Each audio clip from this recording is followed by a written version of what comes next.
I think a lost skill that many people no longer have is the ability to socialize with anybody and everybody at any moment in any situation. And I believe truly that this is one of the best skills and qualities that anybody can have, because nobody fails when it comes to successful communication in any endeavor. Austin, what do you mean when you say, just say what's up? So I'm not gonna lie, I have this problem too, because I am more of an introvert than an extrovert. Jose knows this. I could go places and not speak to anyone and just be living a very happy, peaceful life. And it's harder for me to go out and want to be social with people, especially if they're not on the same type of things that we're on, or doing the same type of things, or having the same type of interests or ambition that we have.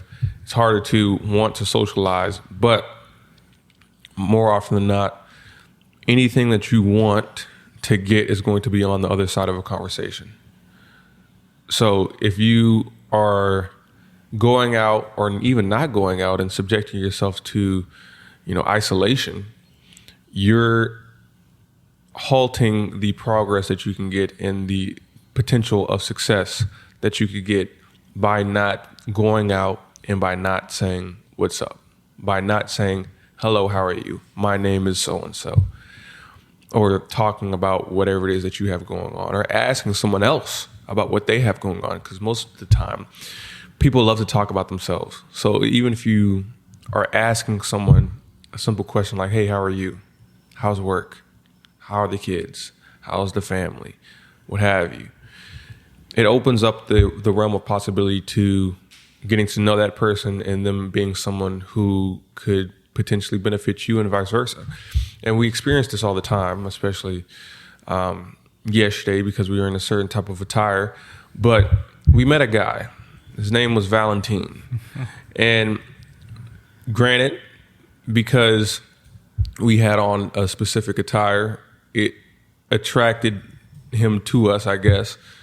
And I really think the fact that we had a conversation more than just, what's up, and then keeping it pushing, we potentially have added someone to our network that may be able to help us, that has a lot of experience in videography and photography that we may be able to utilize later down the line.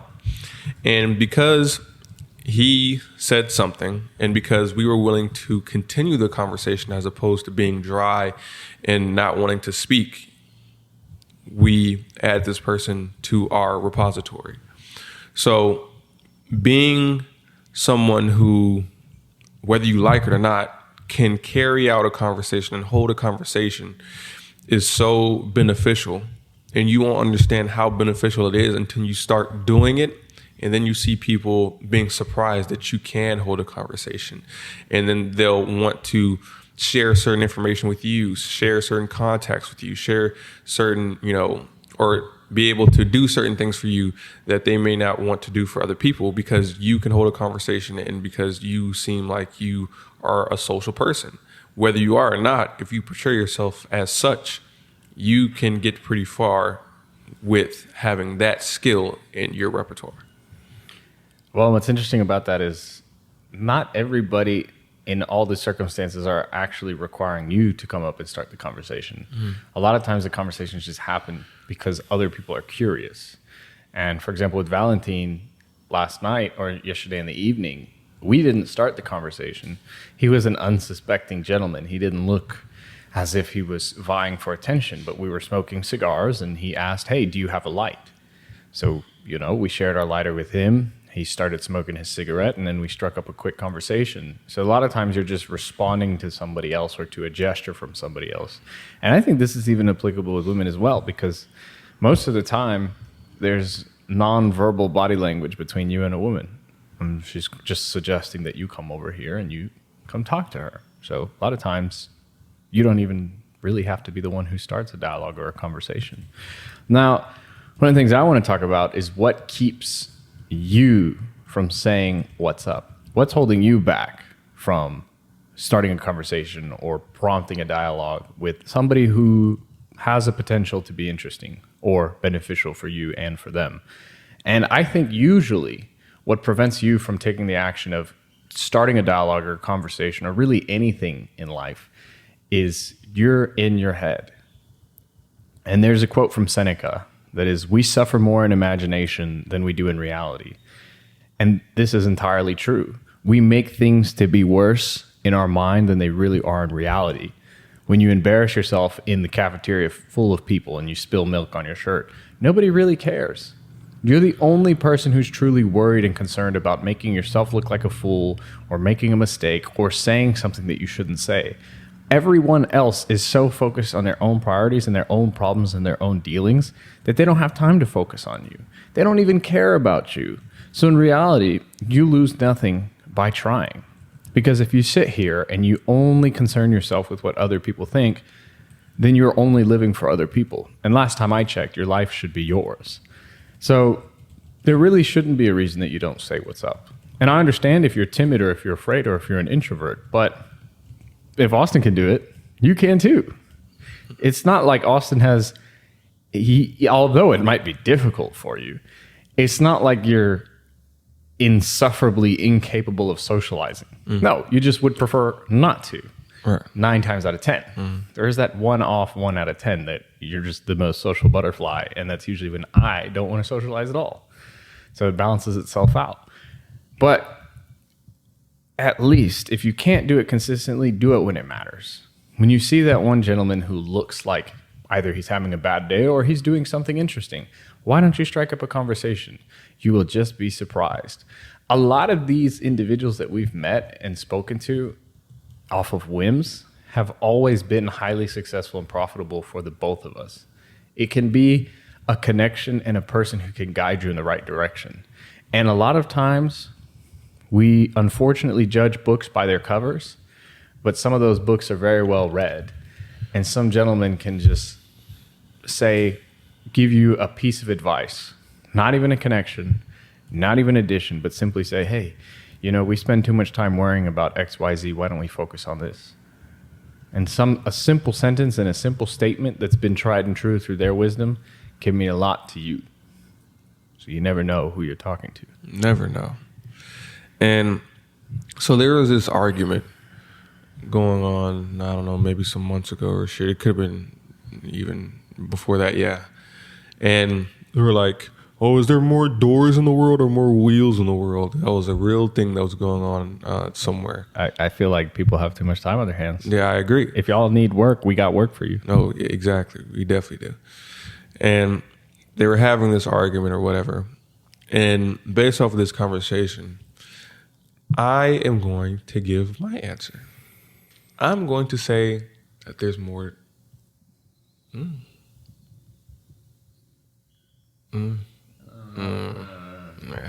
I'm going to say that there's more doors than wheels on the plane. And when I say this, here's what I mean. Yeah, I know. That's really cool. Yeah. So most of the time, we stop ourselves from forward progression. We stop ourselves from getting to the next level, from personal growth. And we do that by staying to ourselves or not having a conversation or being willing to carry out a conversation with people. And when you do that, you close off the, existence of these doors that you could potentially walk through that could lead you to a way better life or growth or monetary success. So when I say doors here, I mean opportunities. And when you aren't social, when you don't know how to speak up, when you don't know how to hold a conversation with people, whether you want to or not, you're closing yourself off to all of these opportunities, and the world is filled with them. Filled with them. Millions, billions, trillions of opportunities out there. You just have to be able to find them. And it starts with being inquisitive. And when you're inquisitive, normally that means that you speak up and ask questions. You just speak up and say things. You speak up and at least are willing to have a conversation on whatever it is that you're, curious about. And when you are curious to figuring out why things work how they work, or why things are how they are, you open up a realm of opportunities for you to potentially become successful in that space that wasn't there, or, well, it was there before. You just close yourself off to them. So the world is full of fucking doors, full of opportunities for you to walk through and, accept and take the challenge of. You just have to speak up and be willing to talk, because every person that you see holds a long list of baggage and people and potential money behind them that you don't see. When you see a person, you see them at face value, you see them for their physical, but you don't see all the things they're carrying potentially. And the only way that you can figure that out is if you talk, ask questions, and you're responsive and you know how to hold a fucking conversation. Because we have met plenty of people where you would have never known that they were as successful as they were until you talked to them, until you spoke up, until you said, hey, I like your tie. Hey, it's a nice watch. Hey, I don't know what you do, but you seem to be very well kempt. You take care of yourself. What do you do by chance? You never know what someone can offer you and vice versa until you speak up. So don't close yourself off to these opportunities, and don't shut these doors that could be something that you could walk through to where you can have a better life in the long run. Well, I'm going to make an interesting analogy here. The movie Monsters, Inc. What did they use? Doors or wheels? Doors. Doors. Why do you think they use doors rather than wheels? Well, I would say when you walk through a door, it takes you to another place. It quite literally transported them to any and every location. Mm-hmm. You can use wheels to go from point A to point B. And now, before y'all geniuses come after me, this is not a real thing, but it's an analogy to life. Yes. Depending on the doors that you open, you can be transported and teleported to a completely different plane. And you can go from plane A to C to D to Z to Y to W to S and back to A just by opening the right doors or having the right doors open. So I think even entertainment and for storytelling cases, even Narnia was a door. There's never been a transportation via wheels in any movie or any chronicle or in any story. Why is that? Of mass, like you don't just wheel to Mars. Back to the Future. Okay. But besides that, no, because there's a portal, and the portal is arguably the door. They're going there via wheel. I'm just saying. I'm just trying to say what they're gonna say before Devil's they advocate. say, because they were like, oh, hey, you forgot this movie.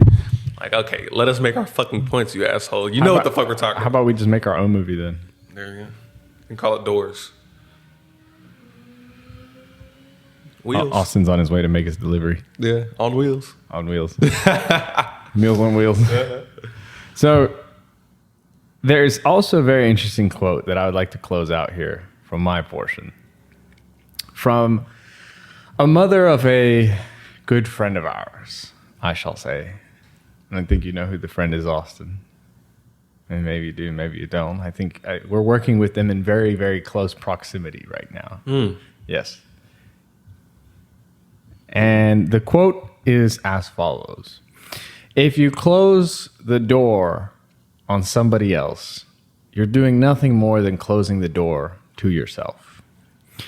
And when she was explaining this to me, she was talking about how she gains clients in her business. In the business that she is currently in, it's not customary to have walk-ins. You don't really have customers come in and then you bring them on board. It's generally frowned upon, but what she does is she allows the customers in. She allows them to look at her processes. She allows them to make a couple purchases at a small volume. And she's realized that generally when she follows this approach, those are where her best customers come from. Her client acquisition comes about by opening the door for other people. And that's where she learned that if she closes the door on other people, she's closing the door on herself. She's losing business opportunities if she's pushing people out. But if she's opening her doors and welcoming people in, she's welcoming progress, she's welcoming success, she's welcoming business, she's welcoming everything. And I think that's just something that we could adapt in real life as well. If you are unwelcoming of chaos, if you are unwelcoming of challenge, if you are unwelcoming of success, if you are unwelcoming of wealth, well, why are they going to come to you? They're not. They're not. If you're unwelcoming to prosperity, then how will you be prosperous? And I don't mean, oh, yes, I want prosperity. No, I mean, are you taking the actions for prosperity and success? Are you saying what's up to people? Are you approaching people? Are you smiling? Are you holding dialogues? Are you being social? Are you being respectful? These are all some of the most important factors that you need to factor in.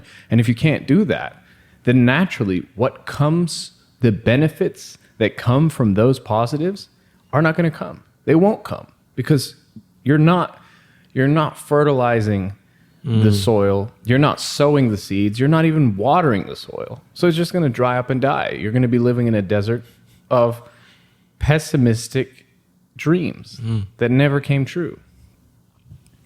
And I don't know about you guys, but I, for one, will not tolerate that. I won't allow it to happen. Now, I know some of y'all out there are like, well, it's just not my personality. I just can't do it, blah, blah, blah. Trust me. I understand you 1,000% because, again, I hate this shit. As far as if it's not about my business, even then, it's like it's a struggle to get to the actual conversation that I want to have. Because in order to get to the actual conversation I want to have, more often than not, you have to know how to play the small talk game, which I hate doing. But it is essential, and it's imperative that you do this in order for you to grow. And it's something that I work on day in and day out. And it's something I still feel like I struggle with and could be way better at, even though some people may be like, oh, I can't even tell or some shit like that. But I can tell that more often than not, I wish we could just skip to the real conversation part. But again, you can't just do that. So you have to get good at saying what's up and having the small talk. And then hopefully that transitions into you having a real conversation with people. And if you're struggling with it right now, again, we talk about this all the time. If you want to get better at something, you're going to have to put yourself in the fucking water, in the deep side, in the fucking kitchen. If you think the shit is too fucking difficult for you to do it, sorry, you're just going to have to get comfortable with it. And you only get comfortable with something by experiencing it over and over and over again to the point to where it's just another day, right? So you wanting to grow in business or just personally, you're going to have to get better at saying what's up to people. And more often than not, I would say 9 times out of 10, maybe 8 times out of 10, it leads to some type of positive fucking experience. Whether you gain some type of confidence because you went up and did it anyway, or you actually get something good out of it besides that, something added on top of that, network connection, a monetary option that you didn't see before, a potential client, all that type of shit. So there's a lot of benefits to it. We wouldn't tell you to do some shit if there weren't benefits to doing it. So, wow, that's interesting. But if you are struggling with it, I'm here with you. I understand you. I completely get it. And it's something that you can work past 1,000%. So just know that in order for you to grow and get to where you want to get to, this is what it takes.